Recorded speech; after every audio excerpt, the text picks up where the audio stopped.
Welcome back good healthy morning. हम बात कर रहे हैं डेंटल केयर पे और भी जो यूसुफ साहब ने सवाल किए हुए उनका जवाब दे रहे हैं और आप लोग भी फ़ोन करके पूछ सकते हैं। सर उनका आखिरी और बड़ा इंपॉर्टेंट क्वेश्चन जो कि हर डेंटिस्ट को पूछा जाता है, क्यों है डेंटिस्ट इतने एक्सपेंसिव? और दूसरा ये कि ये जो दांत और ये डेंचर्स और क्राउन ब्रिजेस ये सब बनता है, ये डेंटिस्ट खुद बनाता है या कहीं भेज के बनवाता है किसी से? जी बिल्कुल। अब इसमें जैसे क्राउन एंड ब्रिज वर्क आ जाता है, मोस्टली वो तो लैब्स को ही भेजा जाता है और उसके लिए क्लिनिक में सेटअप होना ज़रा मुश्किल काम है और इस एक सेपरेट फील्ड है, क्वालिफाइड सेरेमिक टेक्नीशियंस होते हैं जो बनाते हैं और इस तरह से काम जो होता है normally send to the lab for the fabrication. इतना महंगा क्यों होता है? हाँ महंगा, देखें डिफरेंट लैब्स डिफरेंट चार्ज करती हैं। वंस अगेन मैं यही कहूँगा डिपेंड करता है मटेरियल कौन सा यूज़ किया जा रहा है और उसके अपना उसकी ख़ुद की एक्सपर्टीज़ कितनी है। तो उसमें डिफरेंट लैब्स के डिफरेंट चार्जेस हैं। कुछ लैब्स हैं जो काफ़ी महंगी हैं या एक्सपेंसिव हैं, कुछ जो हैं सस्ती हैं। लेकिन मैं एक बात और भी अपने व्यूअर्स को बताना चाहूँगा कि हम लोग जैसे डेंटल ओपीडी में ज़ियाउद्दीन में काम कर रहे हैं and we have got state of art facilities और with very nominal charges and with strict cross infection control protocol हम दे रहे हैं, जिसमें बड़े ही क्वालिफाइड डॉक्टर्स हैं और सीनियर फैकल्टी के साथ हम लोग काम कर रहे होते हैं। On every working day we are है फ्रॉम 8:30 to 4:30 और आप आएँ, आके विज़िट करें और very economical and very reasonable आपको चार्जेस पे बहुत ही अच्छा आपको ट्रीटमेंट मिलेगा। तो इस तरह की चीज़ें आपकी जो हैं, जो लोग अफोर्ड नहीं कर सकते हैं या इवन जो अफोर्डिंग भी हैं to have a good treatment at a reasonable cost, they should visit the dental OPDs कहाँ मिलती है? बिकॉज डेंटल प्राइवेट क्लिनिक्स तो बहुत एक्सपेंसिव होते हैं, हर कोई नहीं अफोर्ड कर सकता। डेंटल ओपीडीज मोस्टली एसोसिएटेड होती हैं किसी भी डेंटल कॉलेज से और उसमें हाई क्वालिफाइड फैकल्टी भी होती है और प्लस में आपके क्वालिफाइड डॉक्टर्स भी होते हैं, स्टूडेंट्स भी होते हैं और सारा काम हो रहा होता है मोस्टली डेंटल कॉलेजेस से ही रिलेटेड है।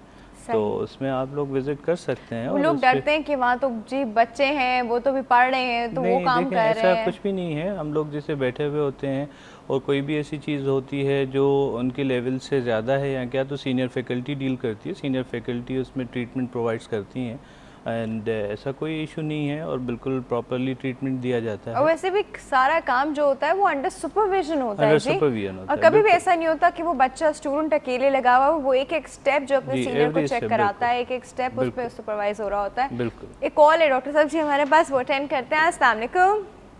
जी अस्सलाम वालेकुम। Good healthy morning. जवाब साहब कैसे हैं आप? अल्हम्दुलिल्लाह जी, खैर खैरियत है। आप ठीक हैं जी? बिल्कुल ठीक ठाक। क्या कहना चाहेंगे?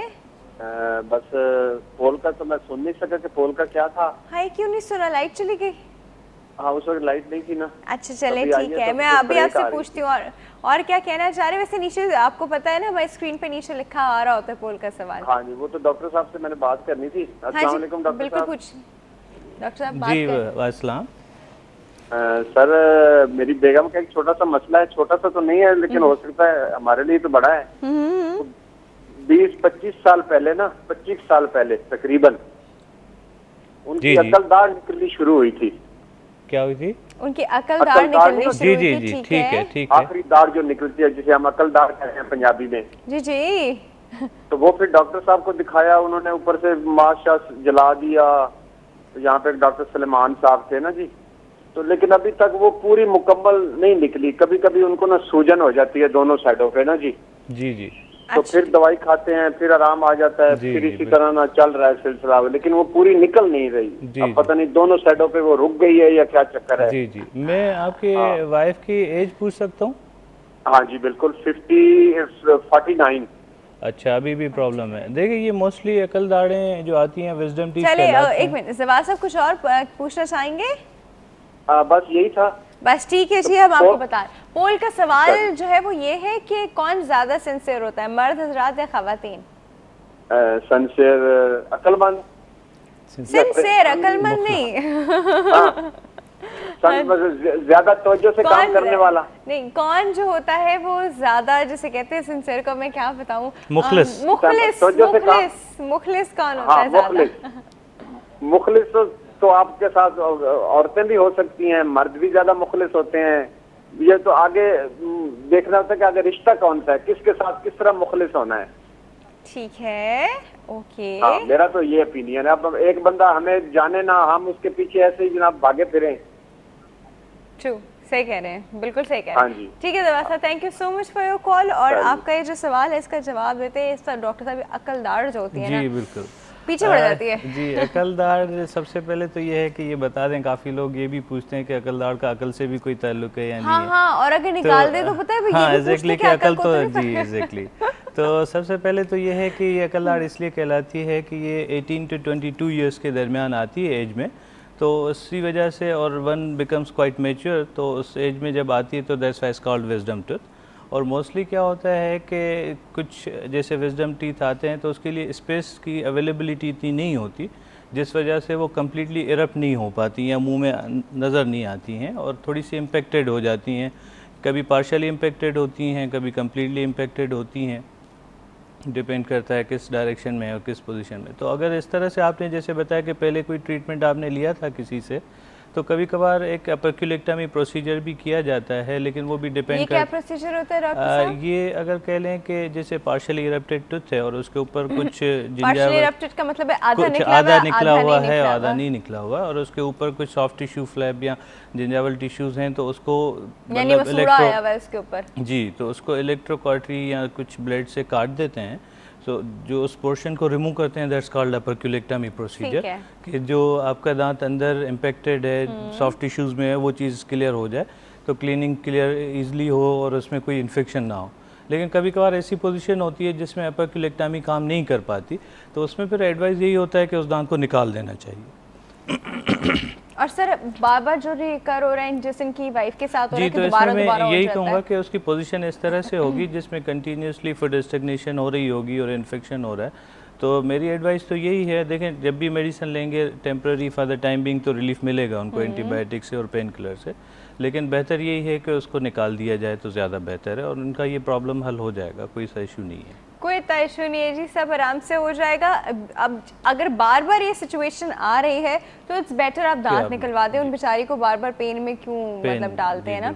और प्रेफर भी आई थिंक यही करते थे। अब तो कहते हैं कि अगर आप 25 से पहले के और इस तरह निकलने में मुश्किल हो रही है तो आराम से निकलवा लीजिए, तो आराम से जी वो जगह हील हो जाएगी और सुकून रहेगा पेशेंट को।